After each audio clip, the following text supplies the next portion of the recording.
Hello and welcome. You're watching Tech 24. I'm Julia Seeger. The world's largest startup incubator has just opened here in Paris, a 34,000 square meter space entirely dedicated to young tech entrepreneurs. Station F is set to change the face of the tech ecosystem in the French capital.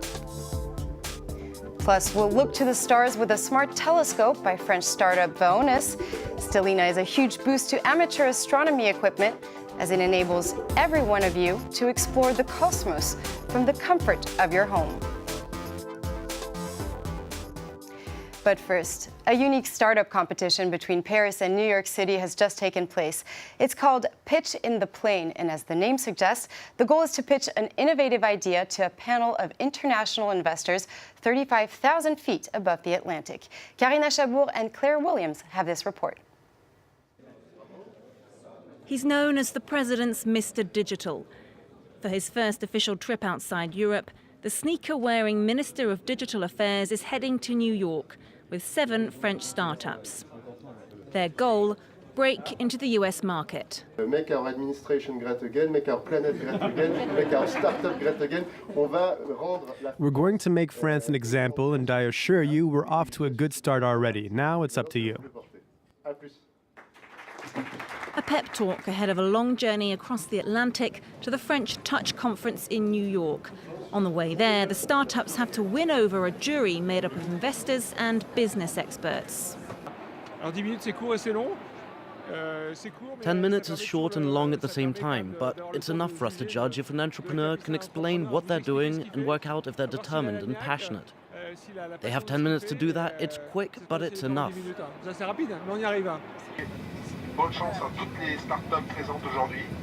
This 28-year-old has invented a connected device which allows wine to breathe. Là, avec ton smartphone, tu prends en photo l'étiquette. With your smartphone, you take a photo of the label. We calculate the condition the wine is in, and the only thing left to do is serve yourself a glass of wine. C'est te servir un verre de vin. Exactement. And this biologist has created an indoor organic vegetable patch. It's about this size. It can be 2 times bigger or 2 times smaller. It all depends on how much space people have at home. The Digital Affairs Minister looks at home here in a startup atmosphere Macron's En Marche movement has tried to emulate. We don't have to put on airs and graces. We showed that during the En Marche campaign. We can see it here with these seasoned investors and entrepreneurs.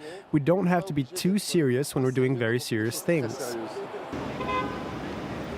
The 7 startups have arrived here in New York, the concrete jungle where dreams are made. Their dream is to make it in the United States, and the French Touch Conference is designed to help them do that.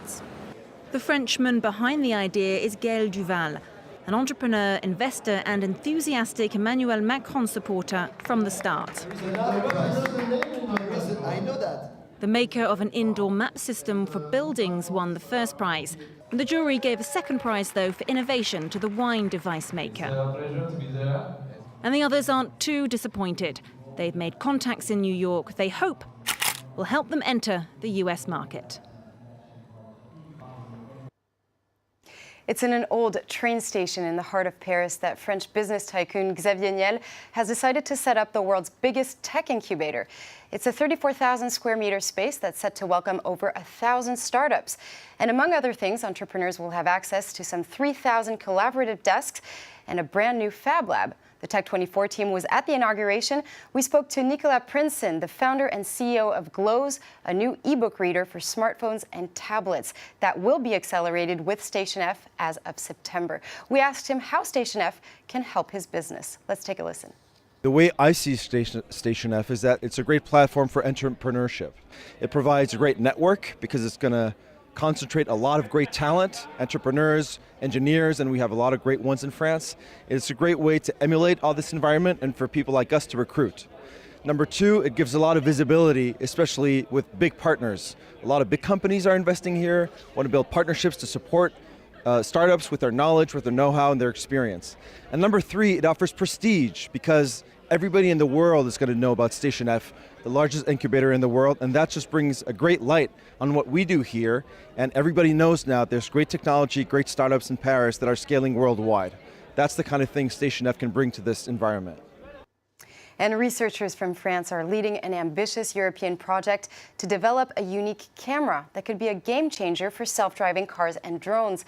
Well, for more on this, I'm now joined by our in-house expert, Dan and Jay Kadalkar. Hello and welcome, Dan. Hello, Julia. Why is this camera so special? Well, this project is called ULPEC, or Ultra Low Power Event-Based Camera. And as the name suggests, this camera comes to life, or the optical sensors come to life, only when there's a change in the scene. Now, conventional cameras, what they do is they take frames. So now if there is no change in the scene from one frame to the other, there's a lot of extraneous information is generated, which is fine for normal use. But in case of self-driving cars and drones, you need a camera that responds very quickly. And that is something these researchers in France and elsewhere in Europe, they are trying to achieve. Now, the optical sensors are made by the French company Chronocam. These optical sensors are special because unlike the conventional cameras, they consist of individual pixels that act on their own, and they come to life only when there's a change, some dynamic change in the scene.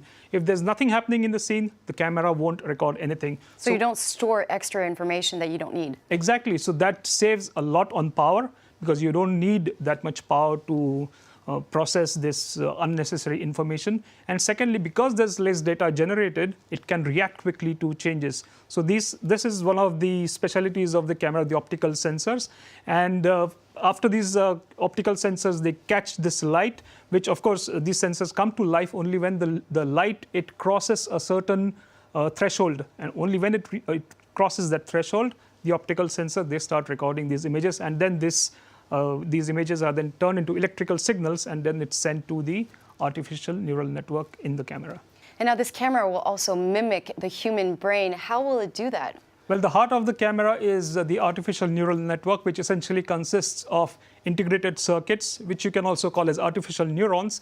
And then there's a very special electronic component which has been developed by University of Bordeaux and CNRS Thales. It's called a memristor. It's a short form for memory resistor. It's a unique component which was proposed first in 1971 and which was realized in the mathematical model in 2008. So this memristor developed by University of Bordeaux, it consists it is made of rather ferroelectric material. In this case, it's bismuth ferrite.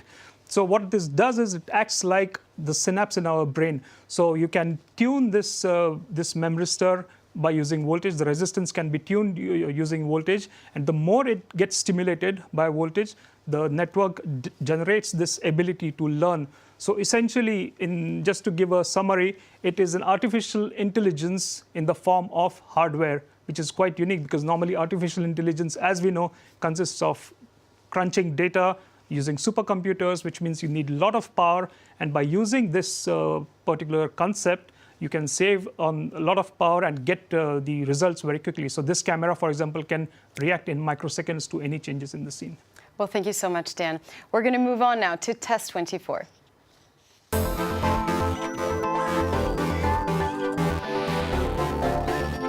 The universe is now at our fingertips thanks to Stellina. It's a unique smart telescope created by a startup in Montpellier, southern France, called Vaonis. Dan, tell us more about how we can enjoy the night sky with this telescope. Well, I can tell you from my personal experience that this is an amateur astronomer's dream.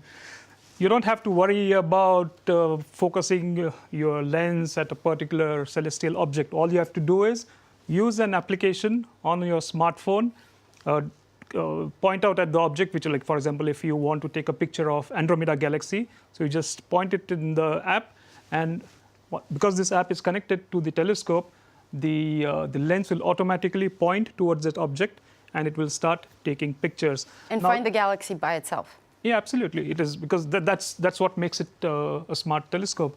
Now, it is also very compact, as you can see. So it weighs 7 kilograms. So you can easily put it in a small bag and you just carry it around and wherever you want. So, for example, if you are lucky enough to be in a place where there's no light pollution, you can take great pictures. And you can also use this in cities. Normally, light pollution is a big deterrent for using telescopes in cities. But this telescope comes with a special filter that filters out this light. Of course, you won't get the same quality pictures as you get in the countryside. But still, it's still a better option. And secondly, it also has an anti-fog system. So the lens, it will heat up and the fog will get cleared and you can still keep on taking pictures. It comes embedded with a rotor, so at the bottom you'll see the telescope, it can move. So it moves on its own. It's an automatic telescope. You don't have to touch it at all. It also moves in this part also moves, the part of the lens. The lens itself is 80 mm lens. It also has a computer inside it, so it processes the image. And more importantly, it has image sensors as well. So it packs a lot of punch in terms of sensors, in terms of computation, and in terms of it's very easy to use. So it's a perfect device for someone who's interested in astronomy and who wants to, go deeper into it, take some good quality pictures. So it is a great device for astrophotography. And also, if you have an internet connection, you can share all of those pictures on social media and also within the Stellina user community. Thank you so much, Dan. Well, that brings us to the end of this week's edition of Tech 24. We hope you enjoyed the show, and do stay with us here on France 24.